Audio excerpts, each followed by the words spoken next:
Kilala niyo po ba si Miss Mara Tamundong? Matagal na po. Tumakbong kagaano, konsehal ng Maynila yan. Kaya lang, hindi pinalag. Kasi nagpakilala pa lang, bago pa lang po siya. Opo.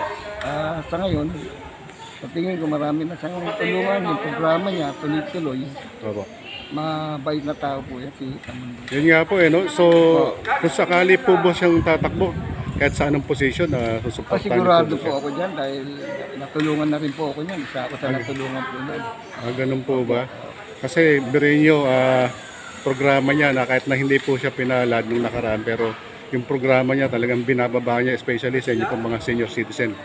Ano po masabi niyo ron? Kasi nakatutok po siya sa inyo ngayon, mga senior citizen.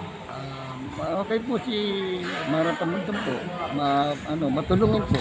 Kaya sa susunod na pagtakbo po niyan, siguro ko po, mananalo na po. Ayan. So sir, mensahe po para po kay Miss Mara Tamundong. Miss Mara Tamundong, magandang umaga, kaya magandang tanghali po. Siguro po sa pagtakbo niyo to, bawa konsyal kung ano man ang tatakbo niyo, sigurado po kayo dahil yung programa niyo tuloy-tuloy po. Ayun po yun lang po. So again, maraming salamat po sir. Thank you so much. Mabuhay po kayo sir. Pangalan ko, Pangalan niyo po sir? pangalan ko po, senior citizen Arturo Aguilos po. Yun, si Sir Arturo Aguiles talagang Aguilos po. Arturo Aguilos. So, talagang tuloy-tuloy din po yung susuportahan niya yung mga programa ni Miss Mara Tamundong. Okay, sige po, salamat po. God bless you po. Miss Mara Tamundong po. I love you. Thank you. Good luck ma'am, pagpalain sana kayo may kapal. Sana marami pa po kayong matulungan sa 5th District. Marami po salamat po po. Yun, so kabayan, si Sir Arturo po ay isa po siya sa natulungan ni Miss Mara Tamundong kahit noon pa. Talagang tumutulong po si Miss Mara Tamundong. Sige po Sir Arturo, maraming salamat po muli. Thank you po.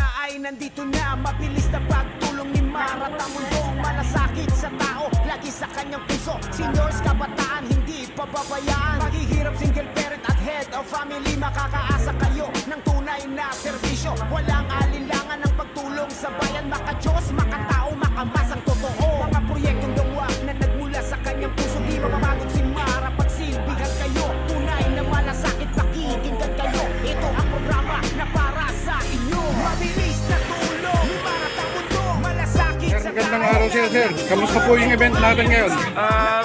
Magandang araw din po. Okay naman po. So ano po masabi at mainit po na tinanggap dito si Miss Mara Tamundong?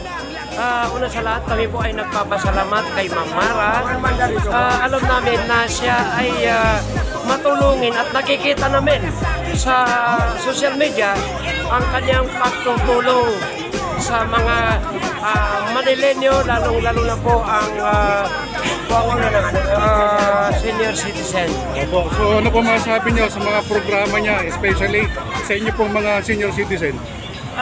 Napakaganda naman po sa amin. Siya yung sultan dahil malaking tulong po ang kanyang ginagawa para sa lahat ng senior ng Maynila. Ayun, so mensahe po para sa ating mga kapatid na Muslim. Sa mga kamusliman naman, mga kapatid, suportahan po natin kung anuman yung kanyang mga programa, ikaulad ng ating bayan. So once again, maraming salamat. Ang pangalan mo sir? Sultan. Nolan po. Nolan man po yan. Ayan, si Sir Sultan Nolan Mampoyan. Ayan. Maraming salamat po sir at mabuhay po kayo. Ganun din po sir. Thank you po. Salamat din. Ayun, so isa rin pala siyang president ng senior citizen ng Distrito 3. Yes po. Thank you so much sir. Mabuhay po ang lahat ng senior citizen.